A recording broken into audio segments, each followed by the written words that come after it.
few months ago, AIR partnered with Smarter Balance. So we're back to 2 consortiums now. Okay. To me, PARC is like the lesser of the 2 evils.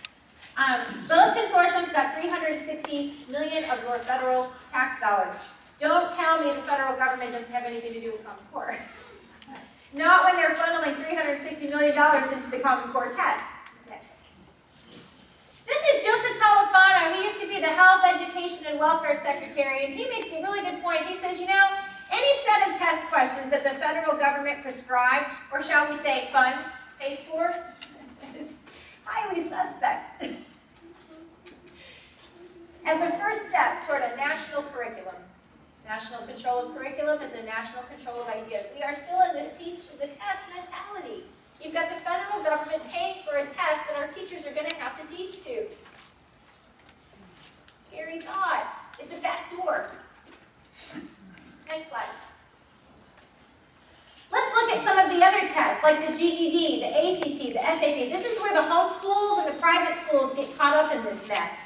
The GED was purchased by, guess who? Pearson! Because that's what they do, they buy everything. And when they did, the cost nearly tripled overnight. Students are having a hard time passing the new GED because it's full of all that constructivist nonsense. Did you know that in Mark Tucker's letter to Hillary, one of the things that he includes in there is replacing the high school diploma with a certificate of mastery or something like that? I'll tell you, that's the first thing I thought of when I saw that Pearson had bought the GED. The ACT is already aligned. The SAT is in the process.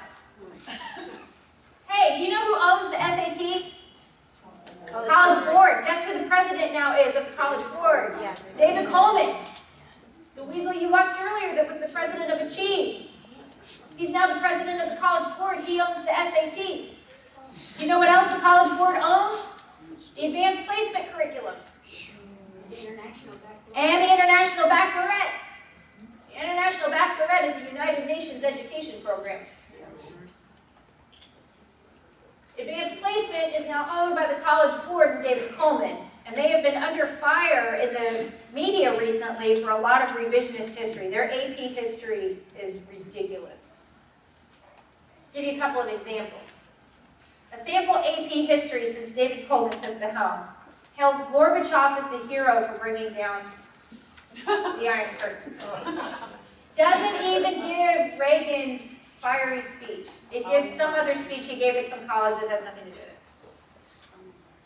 Hails Chavez as a liberator. This is advanced placement history. Parents think their kids are getting the higher caliber stuff. Pearson writes those books. You know? All right. And then you guys have the TCAP. In Arkansas, we have the Iowa. And so they changed our state law in 2013 to get rid of the Iowa and move everybody to the PARC test. And that's a similar thing that happened here. Your TCAP was going to be replaced by PARC, but now it looks like Haslam has bought you some hummus of it. All right. Now, these tests are expensive because they're computer-based. Gone are the days of just filling in the bubbles on paper. Now I want to do everything online, which, okay, I mean, that's just part of the natural progression of things. We get that. But before you do that, you got to have some things in place. You got to make sure that your servers can handle the stress. You've got to make sure that your schools have enough computers and internet bandwidth in the first place. You've got to make sure that kids in kindergarten and third grade know how to use the computers properly and what to click on and have those keyboarding skills, which many of them don't. Did you know that it costs the states $250,000 a year just to be a member of the testing consortium?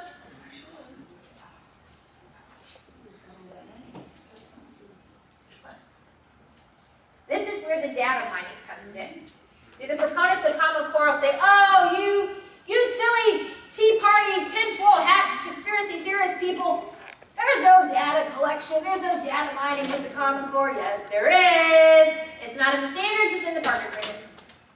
It's in the MOU. Next slide. Next.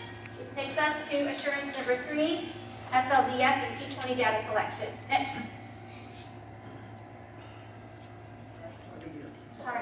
All right, right up to career.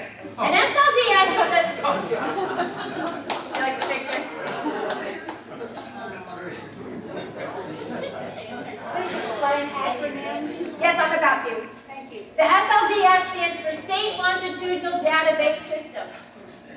Here's the thing.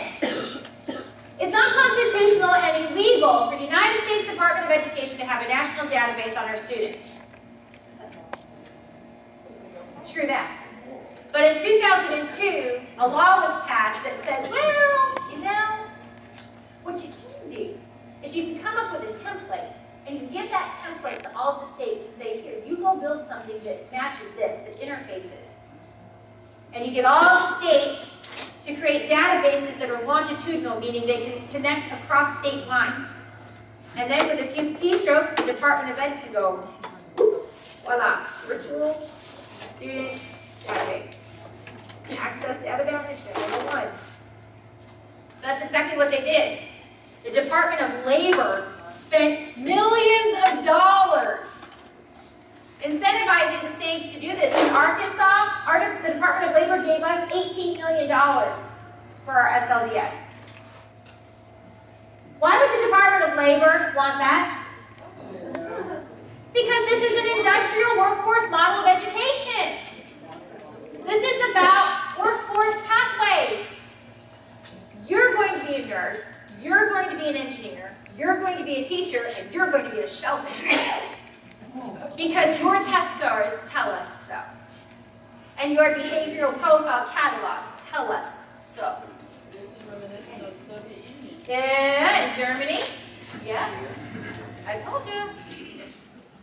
The red? Go back. All right.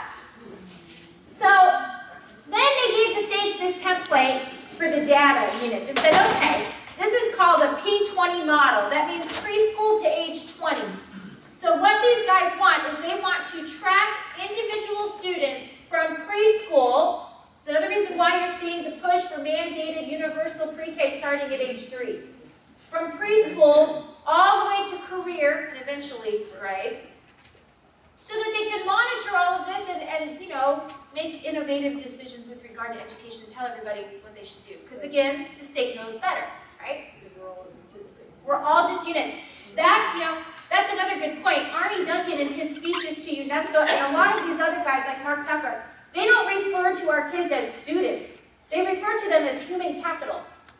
When you read Arnie Duncan's speeches 2009 and 2010 to UNESCO, he calls them human capital. This is about the global economy. This is about keeping the rich rich and everybody else here. It's social class warfare. All right. Now, there are 2 different templates that ed.gov offers, and you can Google these and look at the list. You've got the NEDM, which is the National Education Data Model, or you've got the SEDS, Common Education Data Standards. In Arkansas, we took the NEDM. I don't know what Tennessee got. I can tell you that the SEDS, the organization that comes from, one of the partners is the CCSSO, Chief of State School Officers, partnered with another private company to bring us the SEDS. But data collection's got nothing to do with Common Core, right? Right, okay. There are over 400 data elements in these lists. Now, they keep uploading different versions of these. So when you log on to SEDS or the NEDM, it'll say like, you know, version 2.0, 3.0, 4.0. And they've taken public comment on these. Now some of the most horrific data elements that they were calling for have been removed from the newer versions because people made such a stink. Like, it's none of your business what my voting status is. Right? It's none of your business if I have guns in my mouth. Things like that have been removed in a lot of these newer ones. But what you have to look out for is, what version did your state contract to get? So for instance, the NEDM, we are contracted with version 2.0, but right now they've released a 4.0. That's not what we're using in Arkansas. So it's important to know what version your contract is tied to. That's the list you want to look at and see what information they want. Those 400 some odd elements, and last time I looked at NEDM, it was like 434 or something like that. It's not just students, it's their families, it's the teachers, and the school itself. There's a lot of data collection on teachers in this. Their personnel records are crossing state lines now and going up. Department of Health and Human Services, Criminal Justice System, Department of Labor, you name it.